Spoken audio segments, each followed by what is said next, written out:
warahmatullahi wabarakatuh. Selamat pagi Bapak Ibu guru hebat. Perkenalkan, nama saya Nafsiatul Istiqlalia. Saya dari CGP Angkatan 7 Kabupaten Semarang. Berikut ini saya akan menyampaikan kesimpulan dan refleksi modul 1.1. Yang pertama yaitu kesimpulan dan penjelasan mengenai pemikiran Ki Hajar Dewantara menurut saya. 1. Pendidikan adalah menuntun anak sesuai dengan filosofi Ki Hajar Dewantara ing ngarsa sung tulodo, yaitu artinya di depan memberi contoh, ing madya mangun karsa, artinya di tengah membangun kemauan, dan tutwure handayani, yang artinya di belakang memberi dorongan.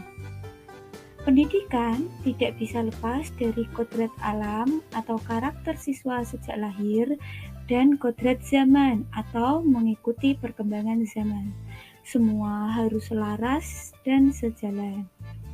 Yang ketiga, menghamba pada murid, maksudnya memberikan apa yang murid butuhkan sesuai dengan potensi, minat, dan bakatnya. Hal ini sesuai dengan kurikulum yang saat ini saya gunakan, yaitu kurikulum Merdeka, di mana setiap siswa mengembangkan karakter mereka, potensi mereka, minat, dan bakat sesuai dengan kemampuan setiap anak. Selanjutnya yaitu refleksi. Dari kesimpulan penjelasan Ki Hajar Dewantara tersebut, saya dapat memahami bahwa tujuan dari pendidikan yaitu mengarahkan karakter murid yang sudah ada sejak ia lahir agar menjadi manusia yang bisa mencapai kesejahteraan setinggi-tingginya. Karakter murid tersebut tidak bisa kita rubah, hanya saja kita bisa mengarahkan agar menjadi manusia yang baik. Guru bertugas menggali potensi anak dan mengarahkannya agar berkembang dengan baik demi kesejahteraan anak di masa depan. Kita tidak bisa memaksa kehendak kita dalam mendidik anak. Kita hanya menuntunnya dan mengarahkannya. Pendidikan itu semakin berkembang sesuai dengan perkembangan zaman. Oleh karena itu, dalam mendidik murid kita juga harus sesuai dengan perkembangan zaman saat ini, agar mereka menjadi manusia yang maju sesuai dengan masa sekarang atau tidak ketinggalan zaman, tanpa merubah karakter asli mereka. Berikut ini beberapa hal yang saya percayai tentang murid dan pembelajaran sebelum mempelajari modul 1.1. Pertama, pendidikan yang paling utama di sekolah adalah pendidikan formal dengan beberapa mapel utama yang harus dikuasai oleh murid. Yang kedua, kita bisa menggunakan cara sedikit memaksa agar murid mau belajar dan menurut kepada guru. Yang ketiga, pembelajaran menggunakan metode teacher center masih saja saya rasa efektif digunakan dalam pembelajaran di kelas. Namun setelah saya mempelajari modul 1.1 ini, saya mengalami beberapa perubahan tentang hal itu.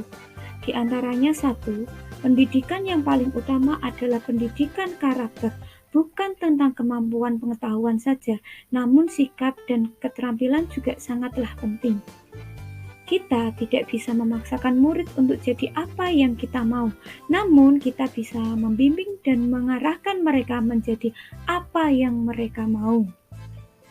Dan yang terakhir, pembelajaran menggunakan student center saya rasa menjadi lebih efektif dan menyenangkan untuk murid, menambah pengalaman untuk murid. Dan yang terakhir, perubahan yang akan saya lakukan setelah memahami modul 1.1 ini di kelas saya. 1. Lebih mengedepankan pendidikan karakter pada murid tanpa mengesampingkan pembelajaran mapel di kelas. Yang kedua, mulai memahami karakter setiap murid dan memperlakukannya sesuai dengan karakter masing-masing murid. Yang ketiga, menerapkan pembelajarannya berpusat pada anak atau student center, dan guru membimbing serta memfasilitasi murid dalam kegiatan pembelajaran. Demikianlah refleksi dan kesimpulan di modul 1.1 milik saya. Kurang lebihnya mohon maaf yang sebesar-besarnya.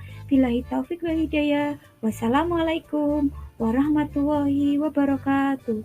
Terima kasih telah menyimak video dari saya. Semoga bermanfaat.